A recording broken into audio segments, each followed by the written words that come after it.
Good morning! Pupunta muna kami ng Barcelona sa Mamalengke. Meron na siyang Apple logo, astig. Pero, yan. O, diba? Punta muna kami, Barcelona.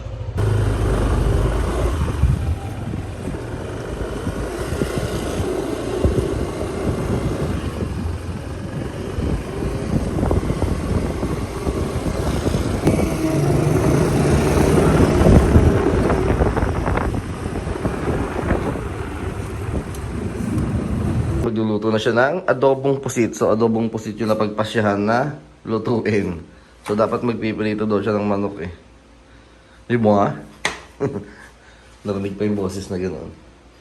So, yun naman yung lulutuin pusit. Ayan. Pusit lumot kung tawagin dito sa amin. Yan yung mga ginagawang calamares. Masarap din adobohin yan. Ayan. So, prepare niya muna yung nakapag-prepare na siya ng sibuyas, bawang, ngayon naman kamatis. Yan. Adobong masarap. Lulutuin na puset.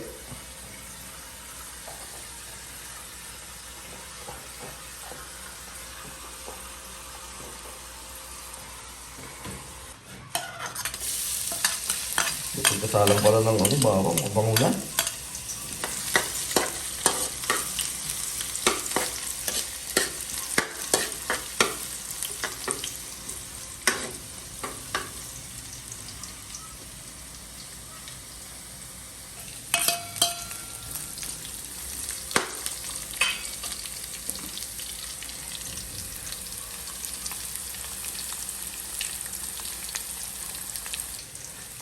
Sunod natin ang kamatis.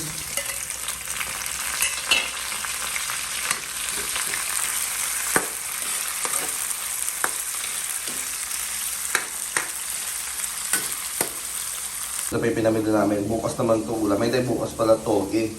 Ito sa isang araw na to. Pwede pa yan. Yung tawag ito bulang lang. Yan. Tapos bumili din kami ng tawag ito cucumber para sa sausawan. Para sa pritong manok. So ito nilagay na yung puset. Kaya medyo madami-dami yung puset na kasi dinagdagan pa namin yan.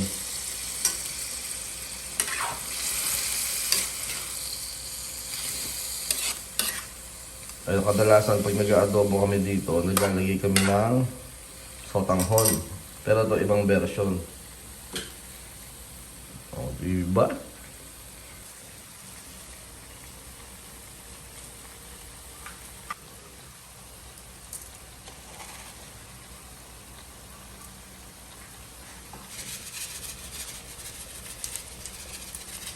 May nakari ng mga aso.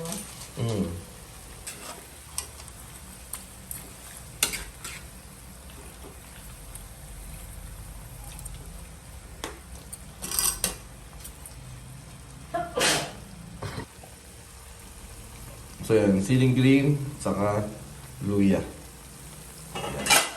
Importante yun kapag seafood.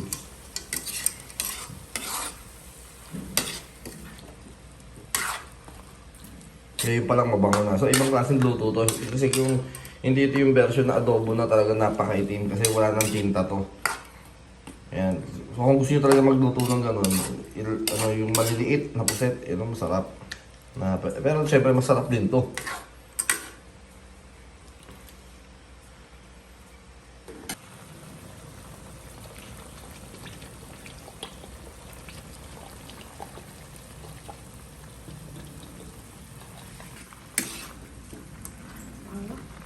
Bango-bango.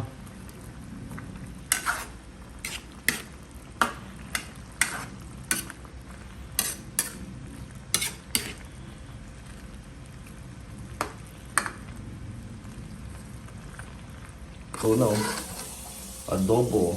Yan, kain na. Kain na. Yan. Ito sabaw.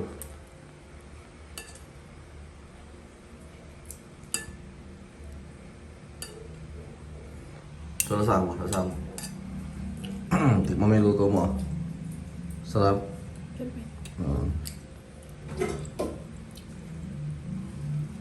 Okay na to yung akin, oh. Ayan. Sabi ko nga, kaya naman lagi. Ang kainan na. Sino sabi?